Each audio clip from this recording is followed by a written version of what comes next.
Marcus stared at the rejection email, the words blurring through tears he refused to let fall. "We regret to inform you that your application for the engineering position has been unsuccessful." The fourth rejection this month. At 28, he felt like he was drowning while everyone around him soared. His reflection in the laptop screen showed a man he barely recognized, hollow eyes, shoulders curved inward like a question mark. When had he become so small? The boy who once built rockets from cardboard boxes and dreamed of touching stars now couldn't even land an entry-level job. "Maybe I'm just not cut out for this," he whispered to his empty apartment. But something fierce stirred in his chest, a voice that sounded like his grandmother's.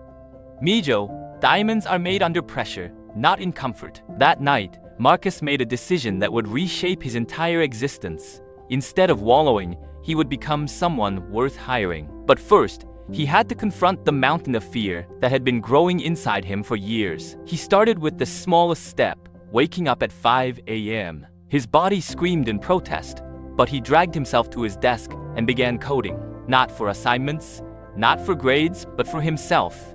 Each line of code was a small rebellion against the voice that whispered he wasn't good enough. Week after week, his fingers danced across the keyboard in the pre-dawn darkness. He built applications nobody asked for, solved problems that existed only in his imagination, and slowly, painfully, slowly began to remember who he used to be. But coding wasn't enough. Marcus realized his real enemy wasn't the job market. It was the fortress of self-doubt he'd constructed around his heart. Every interview failure had added another brick until he could barely breathe inside his own skin. So he did something that terrified him more than any technical challenge.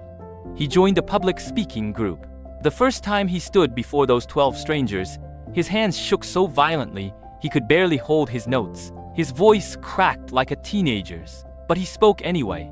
About failure, about dreams deferred, about the courage it takes to try again when everything inside you screams to quit. The audience was silent when he finished. Then one woman began to clap, followed by another, until the room erupted in applause. Not for his eloquence. His speech had been messy and raw, but for his honesty. That night, Marcus looked in the mirror and saw something different.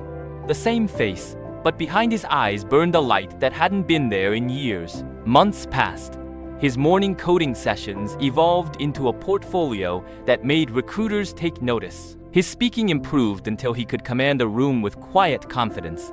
But the most profound change was invisible, the slow reconstruction of his relationship with himself. He learned to catch the critical voice in his head and question its authority. When it whispered, "You'll never be smart enough," he responded with code that proved otherwise. When it hissed, "You're too awkward for interviews," he practiced until his authenticity became his greatest strength. The breakthrough came on a Tuesday morning. Marcus sat across from the hiring manager at his dream company, the same role he'd been rejected for 6 months earlier. This time, he didn't shrink into his chair or apologize for taking up space. He spoke about his projects with passion, asked thoughtful questions, and when they inquired about his gap in employment, he told them the truth. "I was lost," he said simply, "but I used that time to find myself. I built things, faced my fears, and discovered that my greatest limitation wasn't my skills. It was my belief in my own worth." The offer came 2 days later, but the real victory wasn't the job. It was the moment Marcus realized he no longer needed external validation to know his value. He had become his own source of strength, his own champion, his own light in the darkness. Standing in his new office on the first day, Marcus thought about the man who had stared at that rejection email 8 months ago. That man had been carrying the weight of the world on his shoulders. This man had learned something revolutionary. He had wings. The transformation hadn't been comfortable. Growth never is. But every moment of discomfort had been an investment in the person he was becoming. And as he looked out the window at the city sprawling below, Marcus smiled, knowing that this was just the beginning. The boy who built rockets from cardboard had finally learned to fly. If this journey moved you, don't forget to like, subscribe, and share it with someone who might need a reminder that their wings are still there, just waiting to unfold.